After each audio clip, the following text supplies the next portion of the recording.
Mr. Speaker, sir, before I seek leave to introduce the private members' bill, may I kindly be permitted on the Rule 70 of the Rules of Procedure and Conduct of Business to give a brief explanatory statement.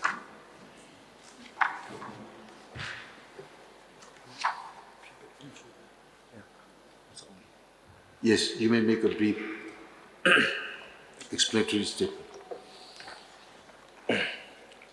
Once again, Mr. Speaker, sir, my humble submission, thank you so much for giving me this opportunity.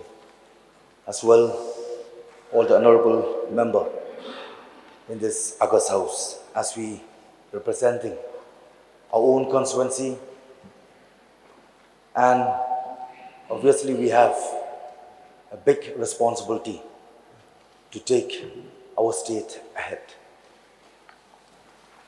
As legislator, we are called for a higher purpose, that of lawmaking. For me, this is not my first private member's bill. The first one, around a year ago, on agricultural land regulation, was defeated before I could even begin to explain in the House. Second time was last autumn session to repeal the Gaming Act, was also not supported. Although in this budget session, we see that the government has introduced a bill on the same subject. So I am positive that the effort of private members' bill is never a lost cause. Last year, around the same time, I had moved a resolution in the House for review and revamp of the state reservation policy. It was debated at length, but the resolution did not win support.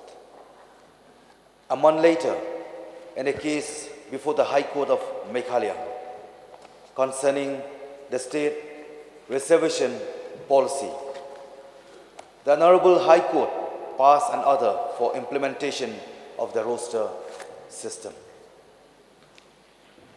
Mr. Speaker, sir, we all know what sudden confusion and apprehension the roster system brought. And today, we are still seeing the effect.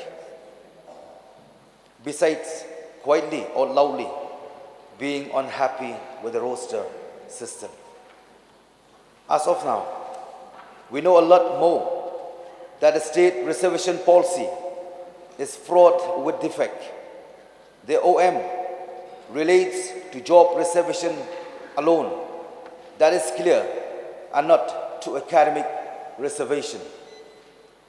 So if, let's say, another case comes before the High Court challenging the validity of reservation in allotment of seat to medical, allied and engineering courses, etc., by application of the state reservation policy, imagine what hardship it could bring to students of the state.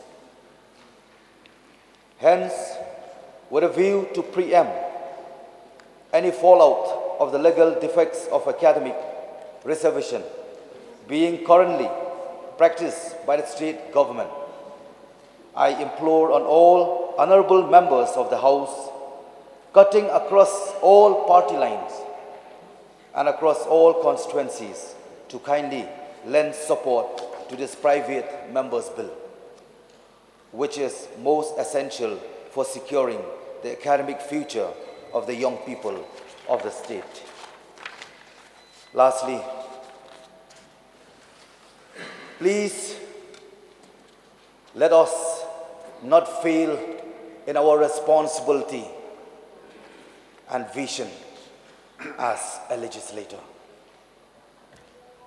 With these few words, Mr. Speaker, sir, I now seek leave to introduce the Meghalaya selection of candidates for state quota seat to higher academic courses, Bill 2023. Thank you, Mr. Speaker, sir. I'll resume my seat.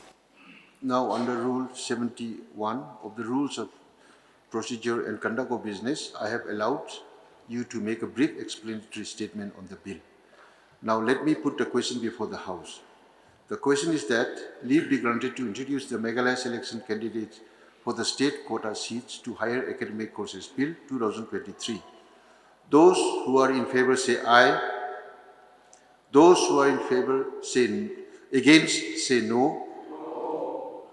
The noes have it, the noes have it. The motion is not carried and the leave to introduce the bill is not granted. The bill is therefore rejected by the House.